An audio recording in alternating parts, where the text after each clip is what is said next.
안녕하세요. 경제 및 재테크, 뉴스에 대한 유튜브 채널을 운영하고 있는 사이이나입니다. 오늘은 2025년 최신 트렌드를 반영하여 금 현물, 금 ETF, 그리고 금 시세에 대한 저의 생각을 정리해서 금 투자에 대한 궁금증을 명쾌하게 풀어드리겠습니다. 모든 내용은 개인 투자 철학에 대한 정보 공유이며 투자에 대한 결정은 개인 성향과 판단 기준에 따라 이루어져야 합니다. 투자에 대한 책임은 본인에게 있습니다. 우선 왜 인류는 금에 대해서 항상 투자를 해올 만큼 가치가 있는 걸까요? 우선은 인플레이션 해지 기능입니다. 물가가 오르면 화폐의 가치가 하락합니다. 예를 들면 짜장면이 2,000원이었던 것이 지금은 7,000원을 해야 한 그릇을 먹기 때문입니다. 하지만 금은 그 자체의 가치를 유지하거나 상승하는 경향이 있습니다. 즉, 물가가 상승 기간에 자산을 보호하는 역할을 하는 것을 의미합니다. 두 번째로 경기 침체 방어입니다. 경제가 어려워지고 주식시장이 불안해질 때 투자자들은 안전자산을 찾게 됩니다. 이때 대표적인 피난처가 바로 금, 주식과 반대로 움직이는 경향이 있어 자산 포트폴리오의 변동성을 줄여줍니다. 마지막으로 자산 가치 보존입니다. 배당이나 이자를 주지 않지만 인류 역사상에 늘 그 가치를 인정받아온 자산입니다. 바로 그래서 사람들은 금에 투자를 하고 있는 것이죠. 그렇다면 이제 25년도에 금 시세가 오르는 주요 원인에 대해서 알아볼까요? 최근 금값이 사상 최고치를 경신하면서 투자자들의 관심이 폭발적으로 늘고 있습니다. 현재 금값 상승을 주도하는 요인은 다음과 같습니다. 첫 번째로 글로벌 경제의 불확실성의 증가. 다들 아시겠지만 정치적으로나 군사적인 긴장감이 커져왔고 아직 이에 대해서 완료가 되지 않았습니다. 이러면 주식시장이나 다른 자산들은 모두 흔들리기 쉽습니다. 이때 투자자들은 안전하게 자산을 보존하기 위해 금으로 몰려드는 경향이 강해집니다. 두 번째로 탈달러화와 중앙은행의 금매입니다. 과거의 전 세계 무역의 기준은 달러입니다. 하지만 최근 미국의 제재나 무역 협의로 인하여 달러 중심이었던 금융 시스템에 불안을 느낀 국가들이 늘었습니다. 그러면서 탈달러화의 움직임이 진행되었고 이에 따른 외화 보유고의 다변화를 위해서 중앙은행은 금을 대량으로 사들였습니다. 마지막으로는 미국 금리 정책 변화에 대한 기대감입니다. 24년도 말부터 미국 연방준비제도는 기준금리를 내릴 것이라는 전망이 점점 많아지고 있습니다. 만약 금리 인하 시 달러 가치의 약화가 발생되고 이에 따른 이자 수익이 감소하게 됩니다. 그럼에도 불구하고 미국 경제 지표에서 최근 고용 지표가 예상보다 부진하였습니다. 일하는 사람이 적어지면 돈을 갚을 수가 없고 그러면 가정이 무너질 수 있기 때문에 이에 따라 경기가 둔화가 될 수 있습니다.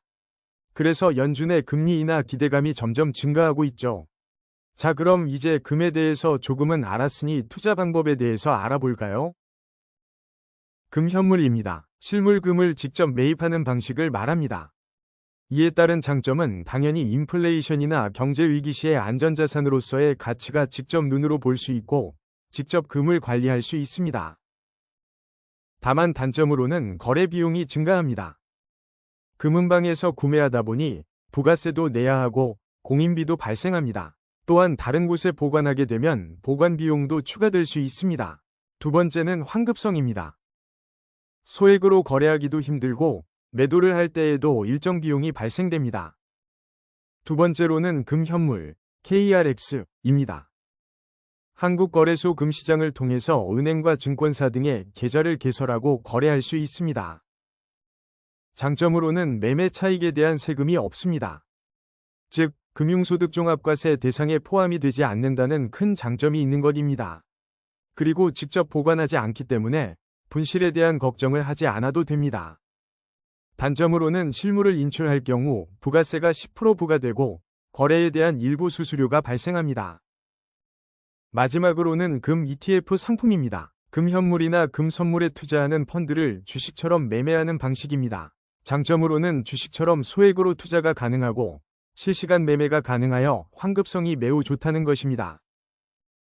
이에 대한 장점은 소액으로 쉽게 투자가 가능하고 실시간 매매가 가능해서 환급성이 높습니다.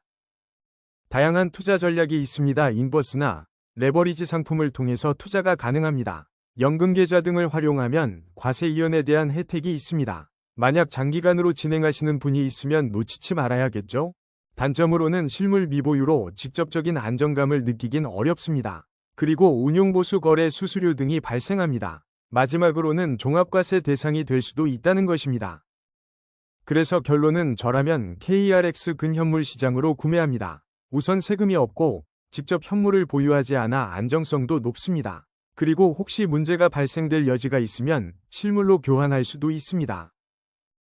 투자 시 꼭 알아야 할 리스크와 고려할 점을 한번 정리해 볼까요?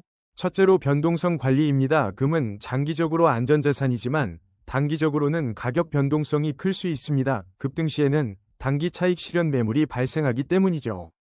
그리고 세금 문제도 있습니다. 금 ETF 등 얻은 수익은 금융소득 종합과세 대상이 될 수 있습니다. 그리고 국내 금 시세는 국제 금 시세뿐만 아니라 원달러 환율에도 영향을 받습니다. 그리고 포트폴리오의 비중을 지나치게 높게 잡으면 리스크가 있으니 성향에 맞는 비중 유지가 중요합니다. 그래서 저는 포트폴리오에 넣어서 신규 매매를 하였을까요? 저는 이번에 새로 사는 금 현물은 없습니다. 다만 차트에 대해서 개인적인 소견을 드립니다. 이전 내용과 함께 정리하면 미국 금리 인하에 대한 기대감과 국제적 경제 불안과 탈달러 현상으로 이윤리에서 금 가격 상승이 되고 있다고 생각합니다.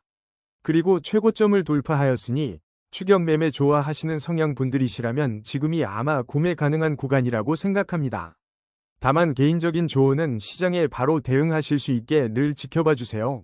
오늘도 시청해주신 모든 분들에게 감사의 인사드립니다. 구독과 좋아요 꼭 부탁드리고 저에게 구독을 눌러주신 첫 번째 구독자님 너무 감사합니다. 늘 좋은 일들이 가득하시길 빌게요.